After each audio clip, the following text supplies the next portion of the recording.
설교가 잘 들리는 친구도 분명히 있을 것이고 그렇지 않은 친구들도 있을 텐데, 여러분들 성령님께 의지하셔서 설교를 들으시고, 또 우리 부모님들과 선생님들께서는 잘 들으셔서 오늘 말씀을 우리 아이들에게도 같이 또 집에 돌아가셔서 같이 나누시고 은혜를 누릴 수 있는 이 모두가 다 되시기를 바랍니다.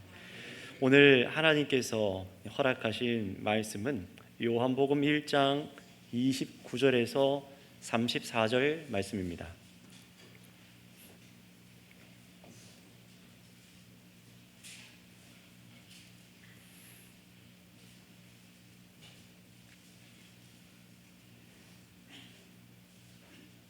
(29절부터) (34절까지) 저 한 절, 여러분 한 절 돌아가면서 읽도록 하겠습니다.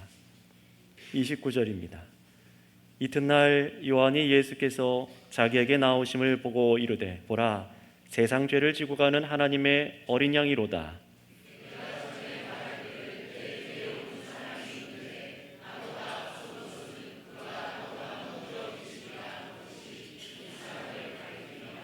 나도 그를 알지 못하였으나 내가 와서 물로 세례를 베푸는 것은 그를 이스라엘에 나타내려 함이라 하니라.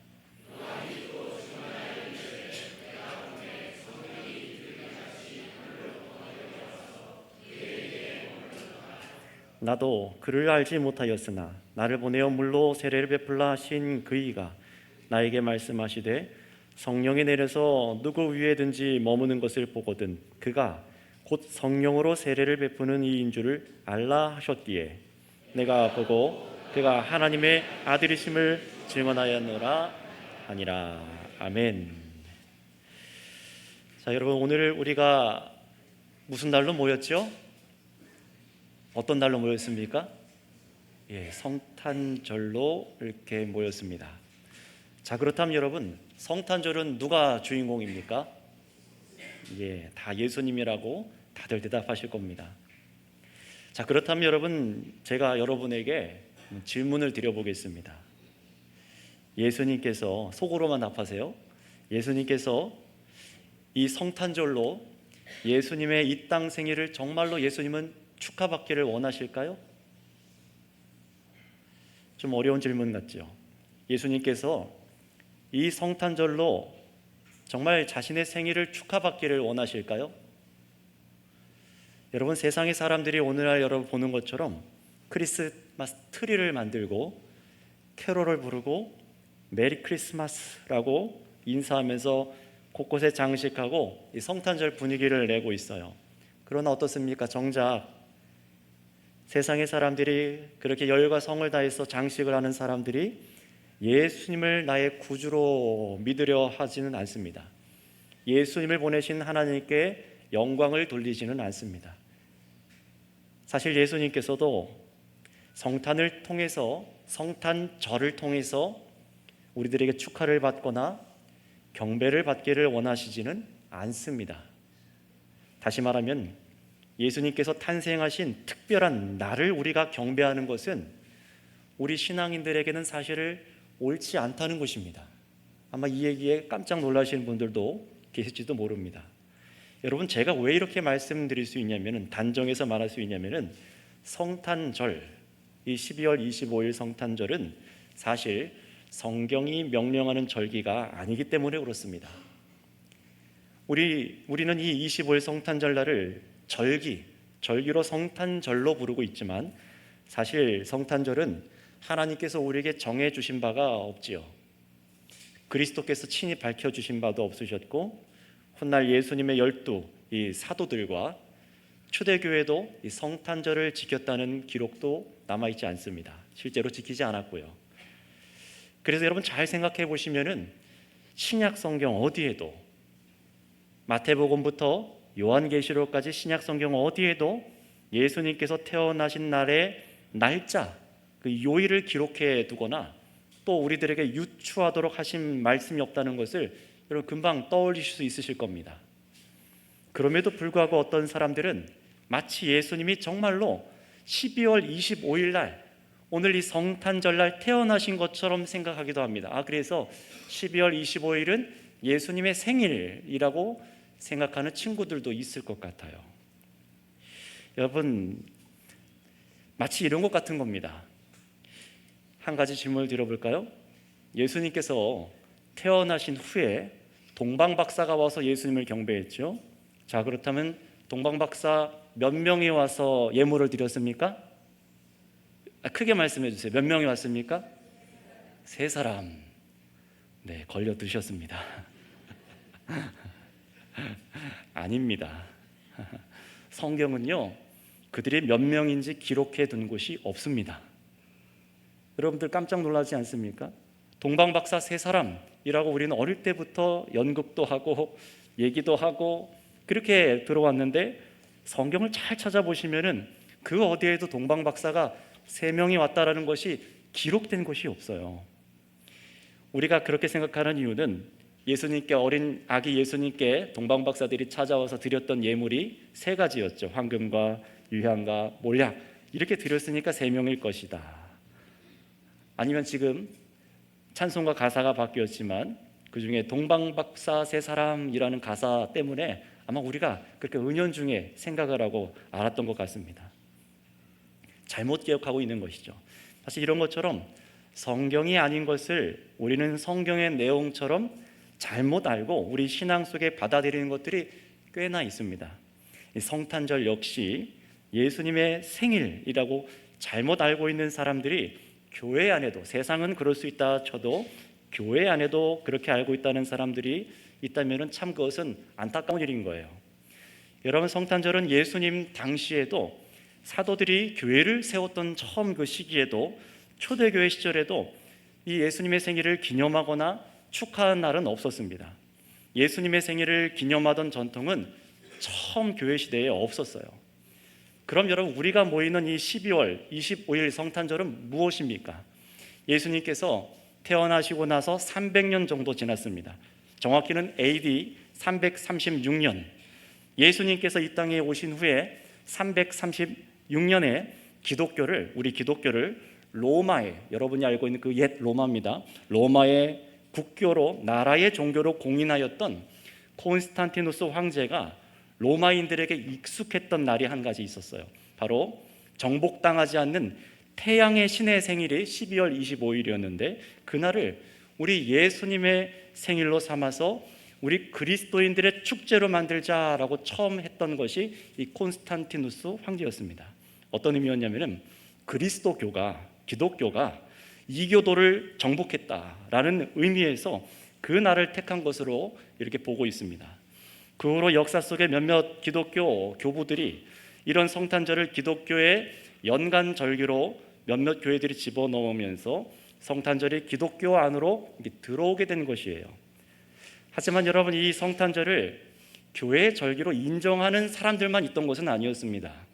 더 많은 사람들이 이 성탄절을 반대했었어요. 심지어 우리 장로교회 및 개혁교회의 근간이 되는 오직 성경으로 돌아가자라고 외쳤던 종교개혁가들인 루터, 칼빈이나 찌빙글리아와 같은 신학자이며 참 목회자였던 그들 역시도 성탄절에 사실은 반대했었습니다. 절기로 지키지 않았다는 거예요.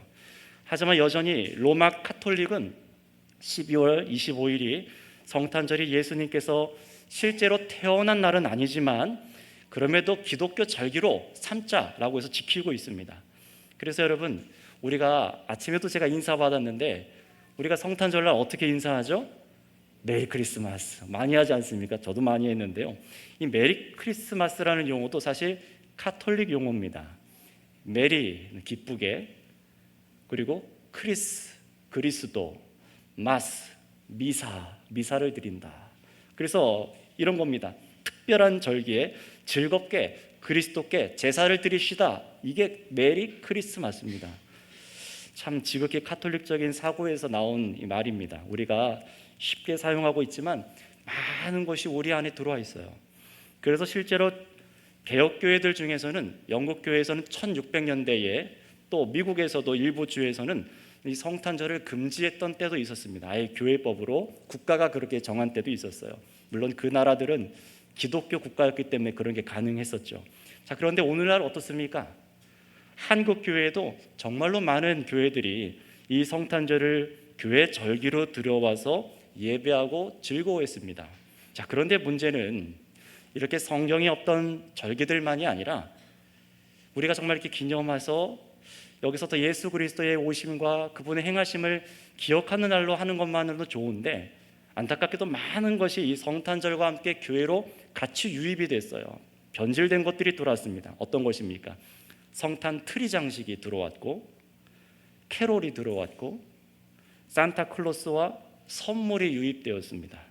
등등, 새벽송, 크리스마스 이브 행사 등등이 생겨났죠. 예수님께서 이루신 일보다 성탄절, 특별한 날이 되기 시작한 겁니다. 우리가 날을 기념하기 시작했어요.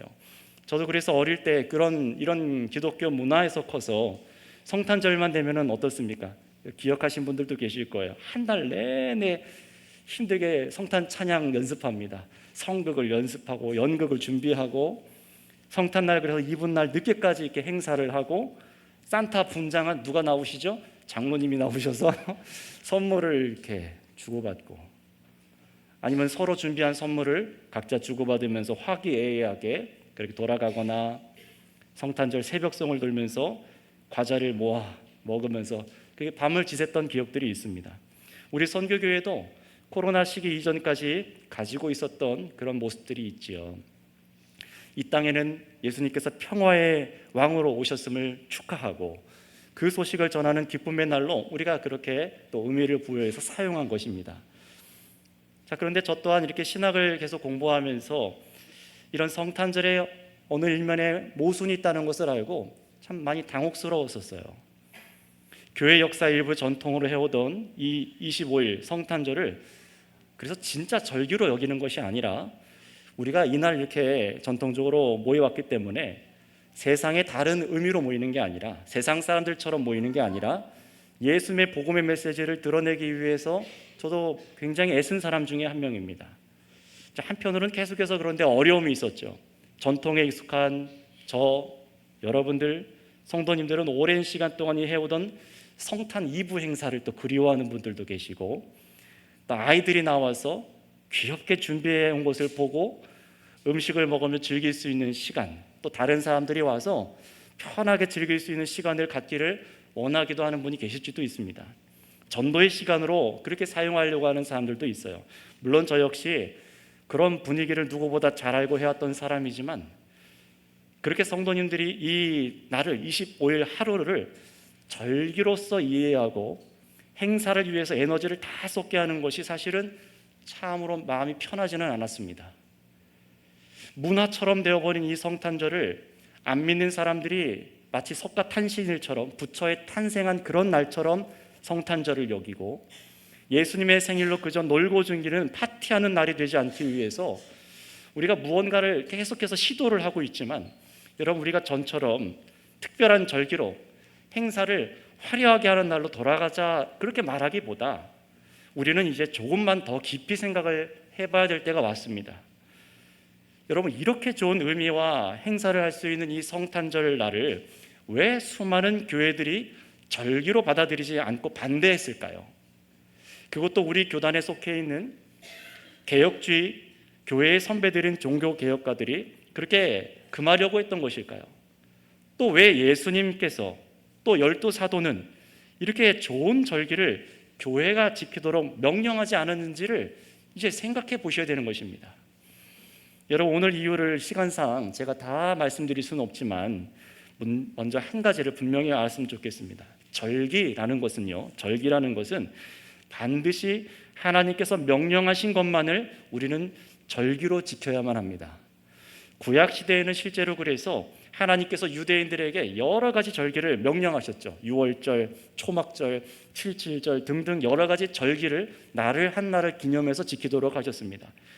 자, 그런데 그런 절기들은 전부 무엇입니까? 장차 미래의 예수님께서 오실 것이다, 예수님의 오심과 예수님께서 이루실 사역을 상징했던 예표들, 바로 절기였습니다. 그런데 그 절기들이 예표하던 대로 이 땅에 누가 오셨습니까? 예수 그리스도가 오신 줄을 믿습니다. 예수님이 오셨어요. 자, 그런데 여러분, 그 절기들이 갖고 있었던 의미들은 무엇입니까? 이 땅에 예수님께서 그냥 오실 것이다, 그 태어난 날을 주목하게 만드는 것이 아니라 전부 예수님께서 이 땅에서 이루시고 성취해서 우리들에게 주실 것에 대한 예표가 바로 구약의 절기들이었습니다. 예수님께서 이 땅에 사역하시고 십자가에 죽으시고 부활하셔서 성령을 주시는 것과 관련된 것이 다 절기들이었어요.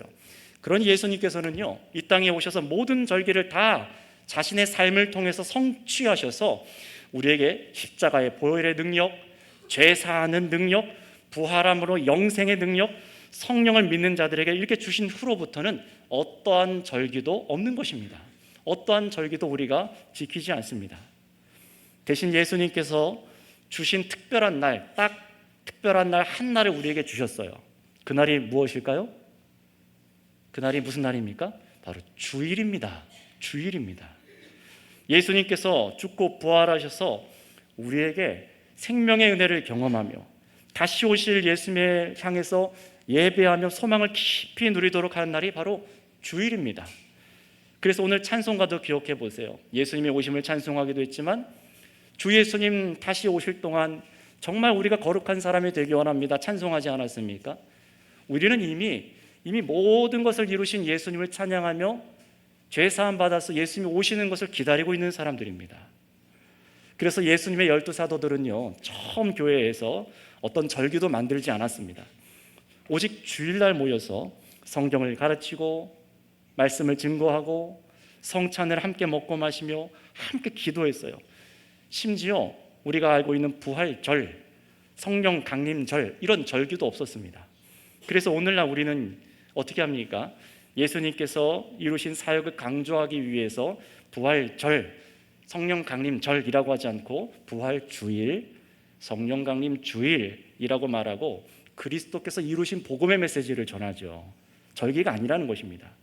그러니 여러분, 예수님께서 정말로 자신이 세우신 교회에게 경배받기 원하시는 날을 꼽으라면은 그날은 단연코 주일입니다. 주일입니다.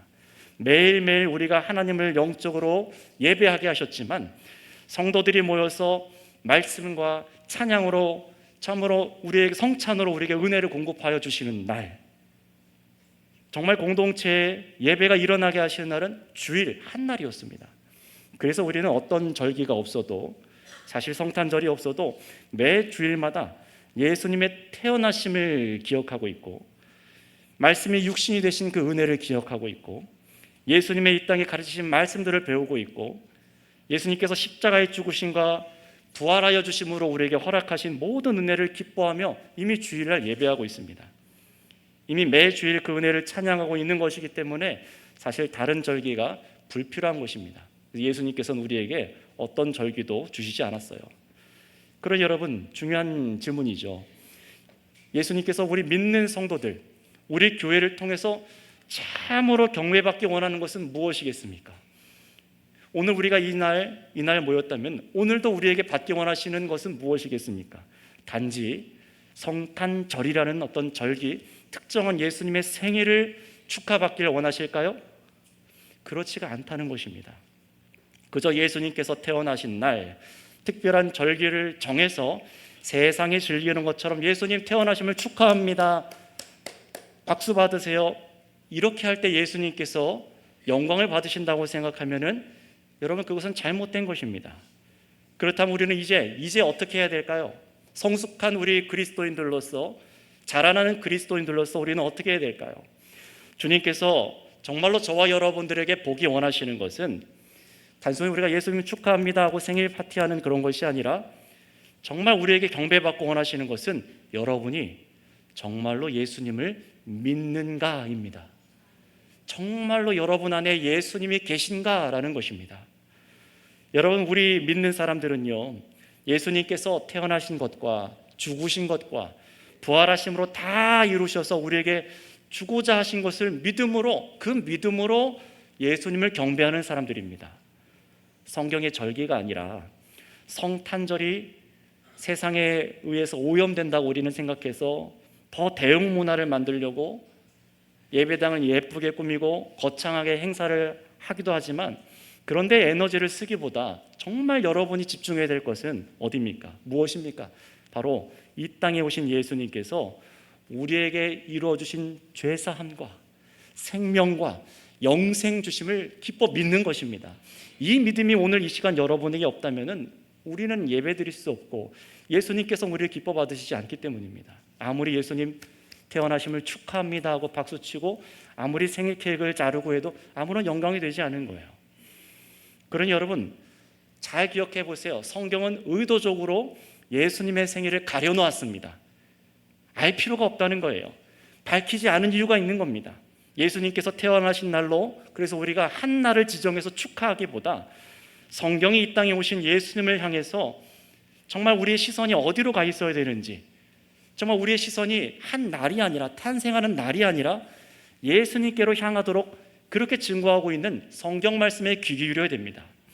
그래서 예수님의 태어나심을 자세하게 기록해 놓았던 마태, 마가, 누가, 요한복음 이 복음서 안에는요, 잘 생각해 보시면은 예수님의 태어나신 날짜를 기록해 놓지 않았어요.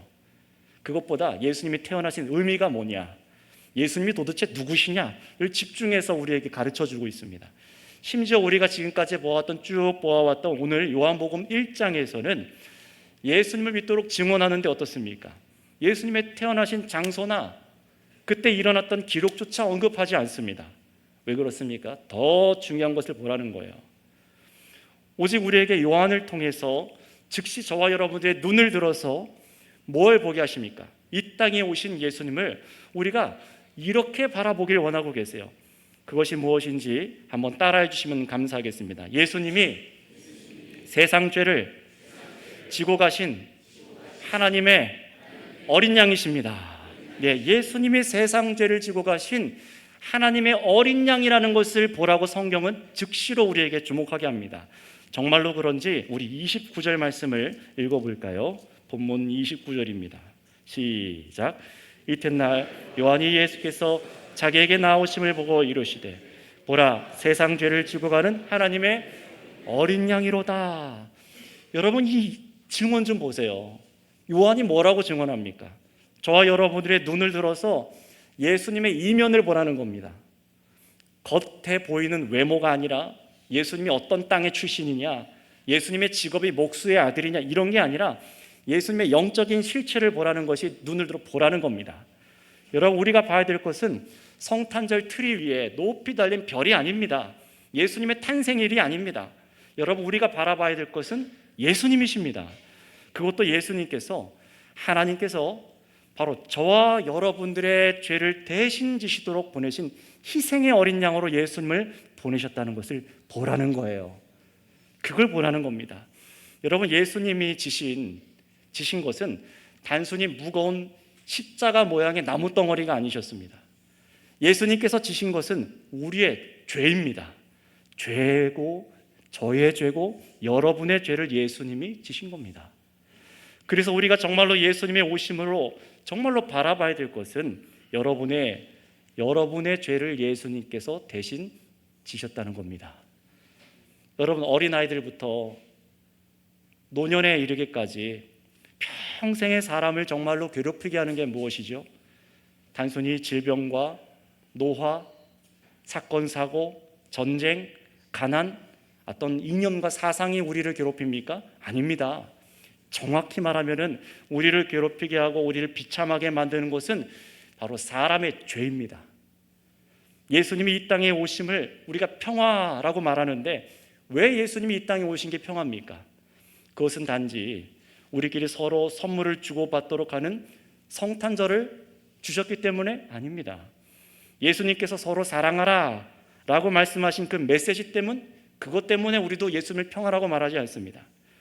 여러분 지금 우리가 사는 이 세상이 극도로 어둡고 혼란한 것은 사람의 죄 때문이고 예수님께서는 바로 이 죄의 문제를 끝장내시기 위해서 우리와 하나님을 화목하게 하시기 위해서 오셨기 때문에 예수님은 우리의 평화다라고 말하는 겁니다.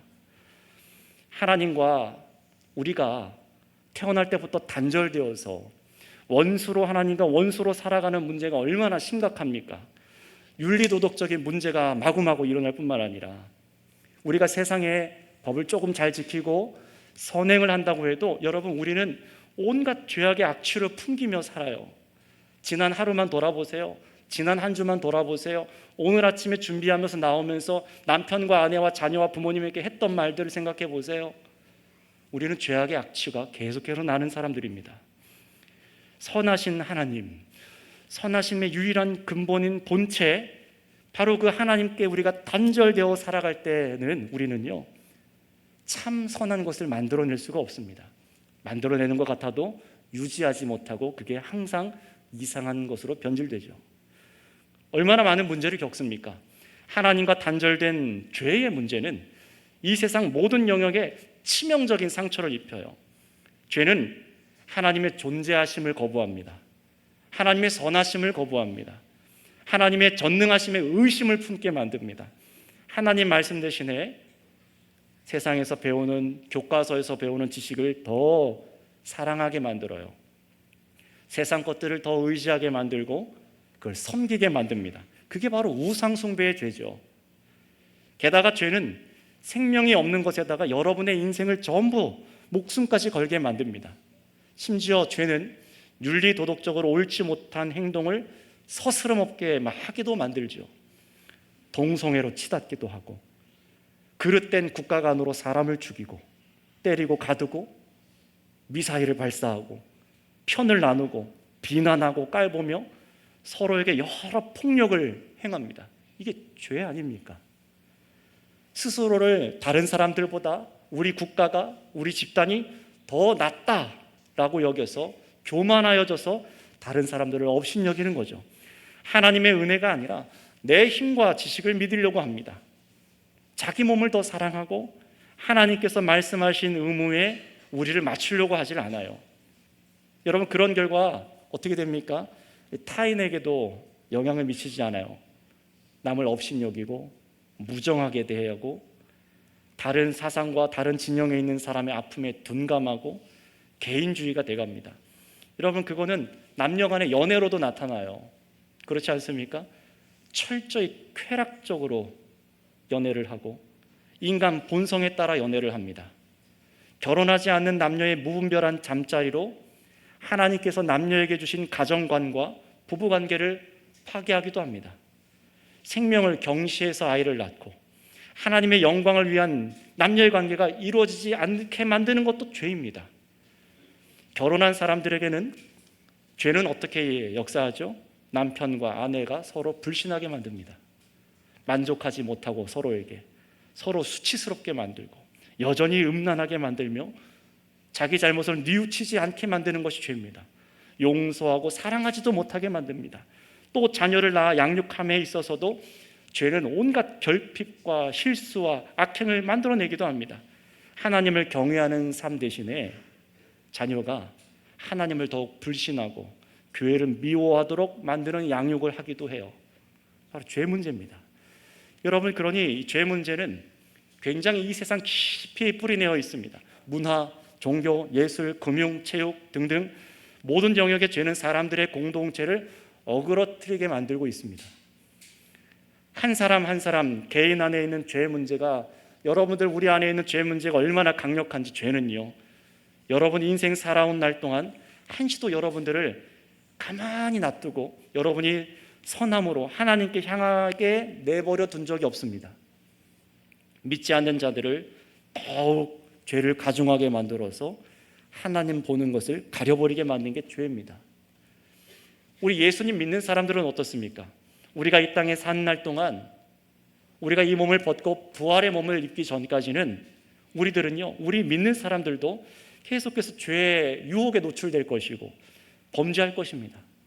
목사도 죄를 짓습니다. 비참해하고 그래서 비통해합니다. 나 자신에게 실망하고 교회와 서로 지체에게 실망하고 하나님 앞에 스스로 좌절하게 만들 수 있는 것이 바로 죄입니다. 우리 성도들도 얼마든지 넘어뜨리려고 하는 게 죄입니다.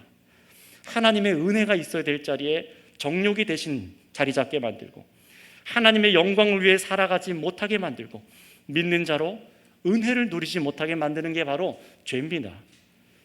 여러분, 교회 안에서도 왜 서로 사랑하지 못합니까? 왜 자신을 다 오픈해서 내어주지 못합니까? 왜 편견 없이 계산 없이 여러분을 다 들여서 봉사하지 못하게 만듭니까? 죄 문제 때문 아닙니까? 우리의 성격 때문이 아니라 죄 문제입니다. 사실 여러분, 우리는 얼마나 행복해 하길 원하는지 아시지요? 얼마나 행복하길 원합니까?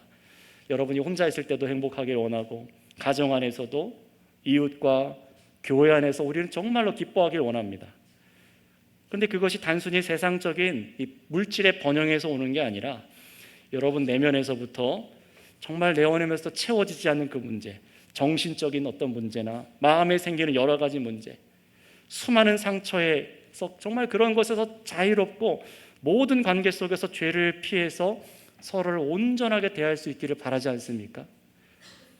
그런데 그런 힘이 여러분 자신에게, 저에게, 우리 스스로에게 없다는 것이 문제입니다. 사람에게 이 죄를 해결할 능력이 전무하다는 것이 문제입니다. 의지로 행해보세요. 얼마나 쉽게 무너지는지. 그래서 요한은 예수님을 지목하면서 말합니다. 보라, 세상 죄를 지고 가는 하나님의 어린 양이다. 뭘 지고 간다고요? 세상 죄요. 저와 여러분들이 바로 이 비참한 죄요. 죄로 인해서 하나님과 단절되고 망가지고 돌이키지 못하는 비참한 우리를 대신해서 희생당하실 어린 양을 준비하셨다는 겁니다. 그분이 누구십니까? 바로 이 땅에 오신 예수님이십니다. 그러니 우리는 이제 예수님을 믿음의 눈으로 봐야 돼요. 예수님의 몸에 무엇이 주어졌다고요? 바로 우리가 몸서리치는 바로 이 죄가 예수님 몸에 짊어진 것을 우리는 봐야 됩니다. 2000년 전에 예수님의 그 몸에 우리의 죄가 짊어진 것을 보라는 거예요. 우리가 바라볼 것은 이 땅의 예수님의 생일에 주목하는 것이 아닙니다. 우리가 바라볼 것은 묵묵하게 십자가를 향해 걸어가시며 자기 몸에 우리 사람들의 모든 죄를 짊어지고 올라가셔서 매달리셔서 피 흘리신 예수님을 봐야 되는 것입니다. 우리의 절천지 원수, 죄를 다 지시고 죽으셨음을 봐야 되는 것입니다. 자, 그렇다면 여러분, 이어서 이렇게 우리에게 죄를 대신 하나님의 어린 양 예수님을 보면서 우리가 정말로 이 시간 믿어야 될 것은 무엇일까요? 두 번째로 그것은 뭐냐?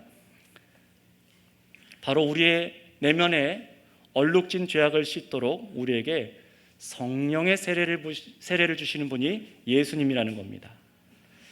다시 말씀드립니다. 죄악을 씻도록 우리에게 성령으로 세례를 주시는 분이 예수님이라는 것을 우리는 봐야 되는 것입니다. 정말로 그런지 오늘 본문 33절을 한번 읽어볼까요? 33절입니다. 시작.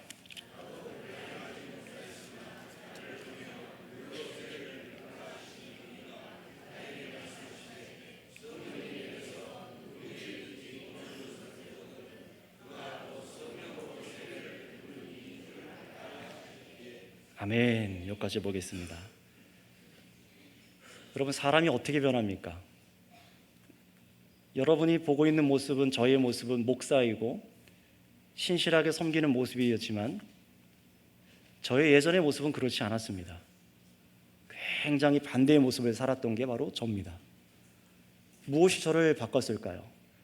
자살하려고 하고 경찰서에 끌려가기도 하고, 그렇게 안 보이시겠지만 그렇게 아버지를 원망하고 동생에게 폭력을 휘둘리던 그런 제가 어떻게 바뀌었을까요? 세례를 통해서 물이 부어져서 제가 물로 깨끗이 씻었기 때문입니까? 좋은 비누를 써서 오랫동안 저를 닦았기 때문입니까? 종교 행위를 통해서 닦여진 것입니까? 아닙니다.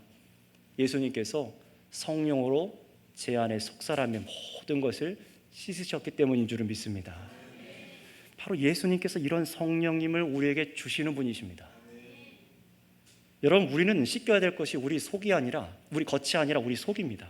속사람이 씻겨야 됩니다. 여러분, 우리가 원하는 것, 정말로 바라야 될 것은 외모가 바뀌는 것이 아니에요. 조금 더 좋은 옷을 입고 조금 더 좋은 환경에서 일하고 어제보다 조금 더 미소를 지을 줄 알고 조금 더 능력을 고양시키는 것이 정말 우리를 온전케 하는 것이 아니죠. 우리 속입니다. 속사람이 씻겨야 됩니다. 아직 예수님을 구주로 믿지 않은 분들은 여러분의 속사람이 죽어야지만 새롭게 태어나서 생명을 얻고 새 사람이 될 수 있습니다. 겉모양을 조금 바꾸고 개선한다고 해서 새로워지지 않습니다. 여전히 죄는 여러분의 친구가 되어서, 여러분의 연인이 되어서, 죄는 여러분의 주인이 되어서 여러분의 생명을 하나님으로부터 멀리 떨어뜨려 놓으려고 할 것입니다. 죄가 그렇습니다. 그러니 무엇으로 거듭나야 됩니까? 따라해 주시기 바랍니다. 성령으로 거듭나야 합니다. 바로 예수님께서 바로 이 성령을 한없이 우리에게 주시는 분이신 것을 우리는 오늘 이 시간 믿어야 됩니다. 예수님의 생애를 믿는 게 아니라 예수님께서 우리에게 행하신 이 일을 믿는 겁니다. 그래 믿는 성도들도, 우리 성도님들도 하루하루 여러분의 힘으로 살아가려고 하다 보면 범죄하시잖아요. 성령이 아니고서는 말씀에 순복하지도 못하고 말씀을 기억하지도 못합니다. 어떤 역경도 말씀이 아니라 세상 것으로 넘으려고 하다가 넘어지는 것을 경험하실 거예요. 여러분, 우리는 오직 성령으로만 우리의 이 육적인 정욕을 쳐서 복종시켜내고 끊어낼 수가 있습니다. 완전히 100%는 불가능할지라도 이미 나를 마치 100% 죄가 없는 사람처럼 여겨주신 하나님의 은혜를 깨달아서 죄를 미워하고 멀리할 수 있는 능력을 성령님이 주시는 것입니다. 그런 여러분, 예수님을 믿으십니까? 여러분은 혼자가 아니십니다. 성령으로 세례를 주신 예수님께서 우리 안에 함께 계실 때, 성령으로 우리 가운데 충만함을 주실 때 우리는 혼자가 아니라 이 죄를 이길 능력을 갖고 있는 것입니다. 그런 여러분, 여러분이 끊기 원하는 죄가 있습니까? 여전히 용서하지 못한 일이 있습니까? 예수님께서 주시는 성령으로 그 문제를 해결할 수가 있습니다. 도무지 진정되지 않는 여러분들의 감정, 미워하는 마음, 용서에도 만족함이 없고 뒤돌아서면 또 밉고 말씀에 순종하는 것이 전혀 기쁨이 되지 않는 그 냉랭한 마음을 변화시켜서 충만함으로, 감사함으로 가득 채우시는 것도 성령님께서 해주시는 것입니다. 자, 그렇다면 여러분, 마지막으로 이제 한 가지만 더 생각하고 설교를 마칠 겁니다. 성령님을 의지하는 것도 여러분의 능력에 달린 것일까요? 여러분들께서 신앙생활을 하면서 이 목사의 섬김을 통해서 성경을 배우고 목양을 받으실 것이고, 또 여러분들의 남편과 아내, 믿는 부모님, 형제, 자매, 우리 교회가 서로 돌보면서 죄와 싸우면서 이기려고 애쓰실 겁니다. 그러나 우리는 서로에게 실망하죠. 인내하기 어려워하고, 말씀을 가르치는 목사에게도 실망하고, 옆에 정말 사랑하고 신뢰했던 교우들에게도 상처 입기도 할 것입니다. 그리고 가장 실망하는 것은 누굽니까? 여러분 자신이죠. 스스로 다짐해도 죄를 멀리하지 못하고 개가 토한 것을 도로 집어먹는다는 그 잠언 말씀처럼 어제의 결단을 오늘 또 버리고 신실하지 못하고 게으른 여러분 자신을 발견할 때마다 우리는 좌절합니다. 그렇다면 여러분, 예수님이 우리 죄를 대신해 죽으시고 성령을 주신다는 것이 잠깐 한정적으로 이 사람들이 격려하는 그 정도의 힘을 주는 걸까요? 그래서 예수님께서 나를 위해서 죄를 지시고 성령을 주신다고 해도 내가 다시 또 넘어질 것 같아서 두렵습니다. 여러분, 그럴 때 우리는 무엇을 바라봐야 될까요? 오늘 이 성경의 증언을 주목하시기 바랍니다. 우리의 죄를 대신 지고 죽으셨으며 성령을 주시는 분이 우리와 같이 죄가 있고 쉽게 지치고 넘어지며 변하고 포기하는 유한한 우리 사람과 같은 분이 아니라, 여러분, 이 땅에 오신 예수님은 바로 하나님의 아들이시라는 것입니다. 여러분, 이 사실을 우리는 이 성탄절날 봐야 됩니다. 여러분이 이 사실이 정말 우리가 참으로 의지하며 기뻐해야 될 일 아니겠습니까? 여러분의 죄를 대신 처리한 분이 누구라고요? 옆집 아저씨가 아니라 하나님의 아들이십니다. 유일한 아들이세요. 하나님의 유일한 아들이세요. 그 말은 예수님께서도 변함없으시고 영원한 구원을 이루신 확실한 하나님이시라는 겁니다. 그래서 빌립보서 2장 6절 7절에서는 예수님에 대해서 이렇게 말씀하시지 않습니까? 근본 하나님의 본체시나 하나님과 동등됨을 취할 것으로 여기지 아니하시고 오히려 자기를 비워 종의 형체를 가지사 사람들과 같이 되셨고. 아멘. 예수님은 우리와 같이 이 사람의 몸을 입고 태어나셨습니다. 말씀이 육신을 입고 태어나시는 성육신, 인카네이션이라는 그 신비를 우리가 보면서 예수님의 탄생에 우리는 주목하지만 더 주목해야 될 것은 바로 이 예수님이 하나님의 아들이시라는 것입니다. 여러분, 누가 여러분의 죄를 영영히 해결할 수 있겠습니까? 누가 여러분 속에서 말할 수 없는 탄식으로 역사하시고 일하시는 성령님을 한없이 주실 수 있겠습니까? 누가 여러분을 끝까지 책임져서 구원으로 인도하실 것이겠습니까? 바로 하나님의 아들 예수님이십니다. 하나님의 모든 구원하심의 능력이 예수님께만 있다는 것을 우리는 보고 경배하고 즐거워해야 될 줄을 믿습니다. 정리하겠습니다. 성도 여러분, 우리가 굳이 이렇게 1년에 한 차례 성탄절에 힘을 다해서 모였다면 우리는 이제 이 세상과 같은 시선으로 이 성탄을 바라봐서는 안 됩니다. 단순히 기독교 절기로 특별한 날로 지키는 것으로도 그렇게 생각하지 마시기 바랍니다. 정말로 우리가 이제 예수님을 경배하기 원한다면, 정말로 예수님이 오신 기쁨을 맛보기 원한다면, 정말로 바르게 믿기 원하신다면, 첫 번째로 오늘 말씀대로 예수님께서 바로 여러분의 죄를 다 지시고 희생당하신 것을 믿으셔야 됩니다. 죄가 여러분의 친구가 아니라는 것을 깨닫고 멀리 하셔야 됩니다. 예수님이 여러분 대신에 죄의 형벌을 받으셨기 때문에 여러분은 더 이상 죄의 노예가 아니다는 것을 믿으셔야 됩니다. 죄가 여러분들을 주관하지 못한다는 사실을 이 믿음으로 붙잡으셔야 됩니다. 두 번째, 십자가 죄사함이 여러분에게 참 능력이 되어 주시도록 예수님께서 성령을 주시는 것을 믿으셔야 됩니다. 여러분을 성령으로 씻어서 새롭게 하시는 예수님을 믿으셔야 됩니다. 죄를 이길 수 있고 멀리하며 오직 주님이 보여주신 온전한 삶을 살아가도록 인도해 주실 이 예배된 삶을 주시는 분이 우리 참 좋으신 예수님이라는 사실을 믿고 전적으로 의지하시길 바랍니다. 마지막으로 세 번째, 이 모든 것을 주신 예수님이 바로 하나님의 아들이심을 기억하고 믿으시기 바랍니다. 죄사함과 성령의 사역을 위해서 이 모든 것을 주신 분은 어떤 성인, 특별한 인물이 아니라 하나님의 아들이십니다. 모든 능력과 권세와 영광과 존귀가 이 예수님께 가득하며 약속에 변함이 없으시고 영원하신 이 하나님의 아들께서 이 땅에 태어나셔서 이 모든 은혜를 저와 여러분들에게 베풀어 주심을 믿고 오늘 이 시간 기뻐하는 모두가 되시기를 바랍니다. 기도하겠습니다. 이 시간 여러분 합심해서 오늘 두 가지만 같이 기도했으면 좋겠습니다. 여러분, 우리가 오늘 이 성탄절 기념하고 축하하는 것은 예수님의 생일이 아닙니다. 솔직히 우리는 그분의 생일이 언제인지 모릅니다. 성경이 밝히지 않았기 때문이죠. 그러니 우리가 예수님의 생일이 언제냐, 그 날을 지키기 위해 쓰기보다 여러분 오늘 이 시간 기도하세요. 나의 마음과 나의 생각과 나의 삶을 새롭게 하여 주시기를 기도하세요. 예수님 몸에 지워진 그것이 나의 죄라는 것이 믿어지고 예수님께서 죽으심으로 내 죄가 다 해결되었다는 이 말씀을 받아들이셔서 이 사실이 얼마나 나를 자유케 하는 수 있는지, 죄악에 억눌려 있었던 내가 참으로 자유할 길이 예수님이시군요. 내가 이 끊지 못해서 계속해서 아프고 넘어지는 이 죄 문제를 예수님이 주셨습니다 하고 나의 죄 문제를 예수님께서 해결하셨음을 이 들은 대로 믿음으로 감사함으로 이 시간 하나님께 기도로 고백하도록 하겠습니다. 주여 한번 부르고 기도합니다. 주여, 하나님 감사합니다. 오늘 우리를 통하여 예배받기 원하시는 주님, 우리가 다른 것을 예배하지 않습니다. 단순히 예수님의 생일 한날을 기념하는 것이 아니라 참으로 우리에게 제3의 은혜를 주시고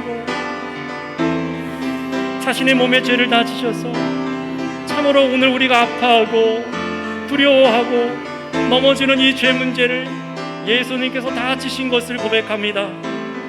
주님, 그 죄악에서 우리를 자유케 하시기 위하여 참으로 평화의 왕으로 오셨사오니 오늘 믿는 자들마다 이 은혜를 누리게 하여 주셔서 하나님 우리의 죄를 용서하여 주시고 우리의 마음을 새롭게 하여 주시고 나쁜 죄악을 끊어내게 하여 주시고 참으로 새롭게 된 것을 믿음으로 새 삶을 살아갈 수 있도록 역사하여 주시옵소서.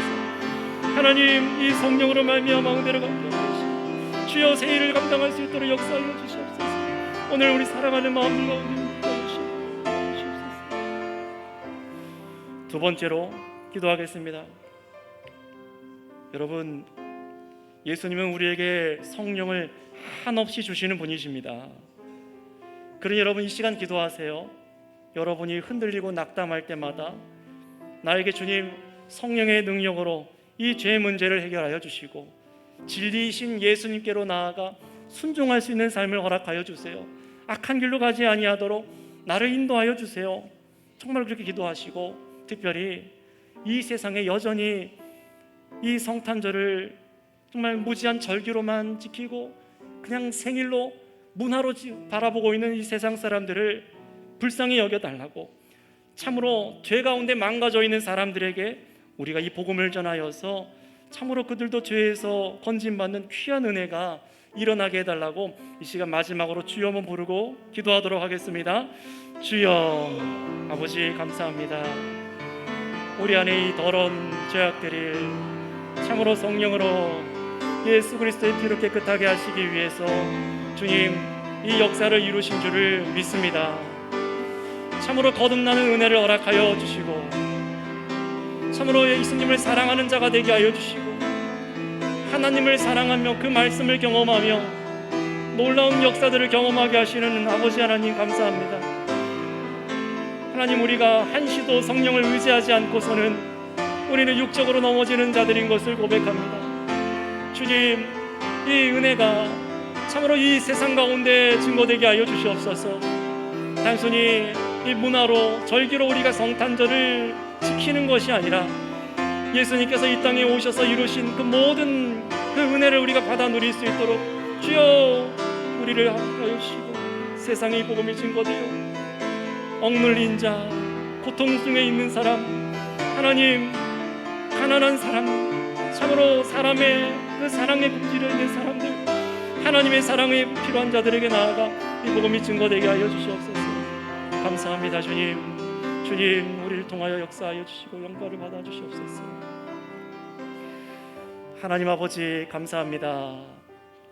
어린아이와 같은 우리들을 성경의 말씀을 통하여 자라가게 하여 주셔서 우리가 예수님을 더욱 기뻐할 수 있는 자녀들이 되어가게 하심에 감사를 드립니다.